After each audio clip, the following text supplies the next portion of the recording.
الحمدللہ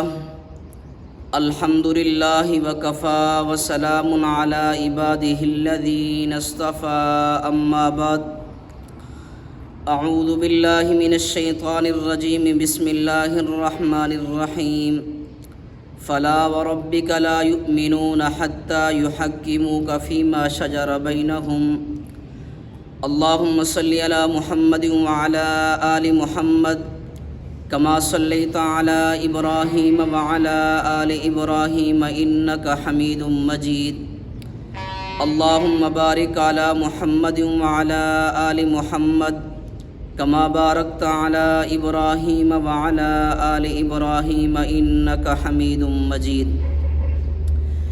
کب یاروں کو تسلیم نہیں، کب کوئی عدو انکاری ہے، کب یاروں کو تسلیم نہیں، کب کوئی عدو انکاری ہے، اس کوہ طلب میں ہم نے بھی دل نظر کیا جانواری ہے۔ کچھ اہل ستم کچھ اہل حشم میں خانہ گرانے آئے تھے، کچھ اہل ستم کچھ اہل حشم میں خانہ گرانے آئے تھے، دہلیز کو چوم کے چھوڑ دیا، دیکھا کہ یہ پتھر بھاری ہے، زخموں سے بدن گلزار سہی تم اپنے شکستہ تیر گنو، زخموں سے بدن گلزار سہی تم اپنے شکستہ تیر گنو، خود ترکش والے کہہ دیں گے یہ بازی کس نے ہاری ہے۔ محترم سامعین، قرآنی آیات کی روشنی میں بڑی وضاحت کے ساتھ یہ بات کہنا چاہتا ہوں کہ اللہ رب العزت نے قرآن کریم میں واضح لفظوں میں پیغمبر کو ایذا دینے والے کو ملعون بھی کہا ہے، پیغمبر کے سامنے بلند آواز سے بولنے والے کے حبط اعمال کا اعلان بھی فرمایا ہے، پیغمبر کے فیصلے نہ ماننے والوں کو قرآن کافر بھی کہا ہے۔ اور یہ بات میں اس لیے بھی کہتا ہوں، آج کچھ نام نہاد اسکالر توہین رسالت کے مرتکب کی حمایت کرتے ہوئے یہ جملہ کہتے ہیں کہ جی توہین رسالت کی سزا کفر قتل نہیں ہے۔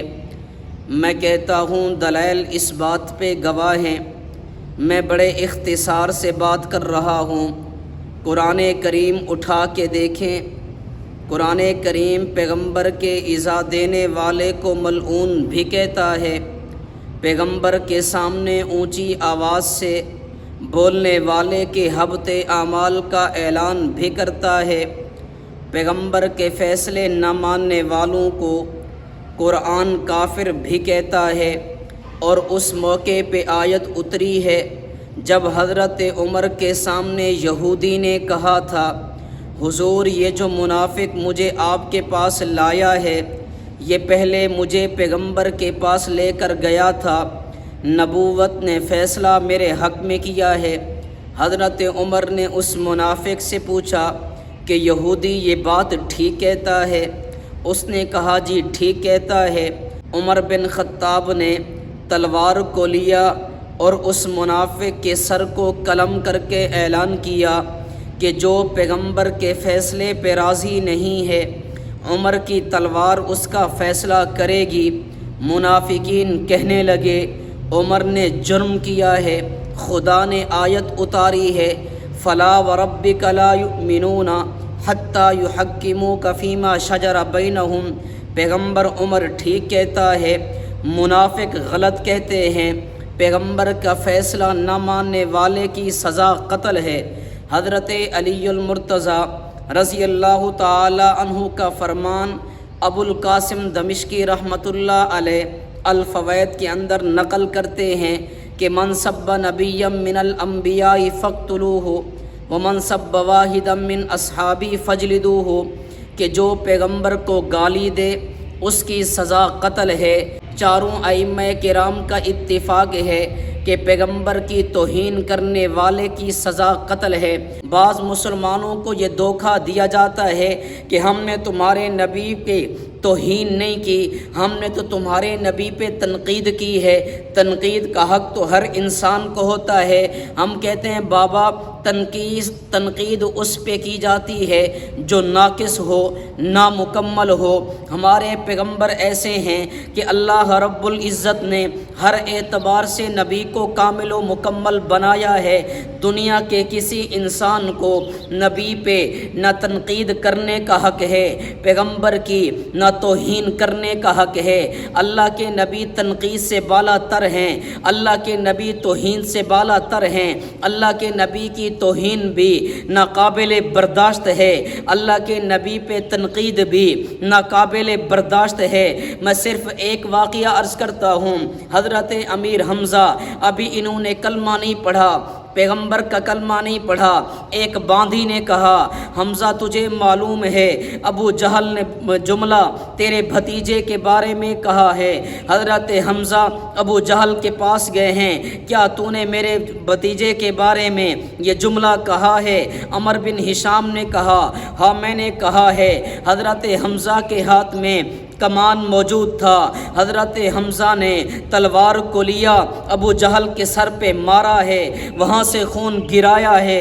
پھر حضرت حمزہ حرم میں گئے ہیں، خدا سے دعا مانگی ہے اللہم ان کان رشدا فاجعل تصدیقہ فی قلبی، اے اللہ اگر دین محمد سچا ہے تو مجھے ہدایت عطا فرما۔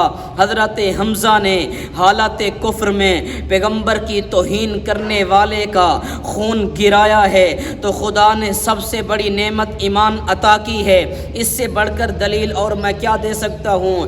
میں پوری دنیا کفر کو یہ بتانا چاہتا ہوں کہ ایک مسلمان بے نمازی ہو سکتا ہے، مسلمان قرآن سے دور ہو سکتا ہے، مسلمان اللہ کے گھر مسجد سے دور ہو سکتا ہے، لیکن کوئی مسلمان نبی کی توہین برداشت نہیں کر سکتا۔ ہمیں امن عزیز نہیں ہے، ناموس رسالت عزیز ہے، ہمیں جان عزیز نہیں ہے، پیغمبر کا ادب و احترام عزیز ہے، ہمیں والدین عزیز نہیں ہیں، ناموس رسالت عزیز ہے، ہمیں اولاد عزیز نہیں ہے، ناموس رسالت عزیز ہے۔ ہم یہ دنیا کفر کو پیغام دینا چاہتے ہیں کہ جب تک یہ ہمارے ہاتھ کی نبض حرکت کر رہی، انشاءاللہ آخری سانس تک پیغمبر کی عزت و ناموس پر پہرا دیا جائے گا۔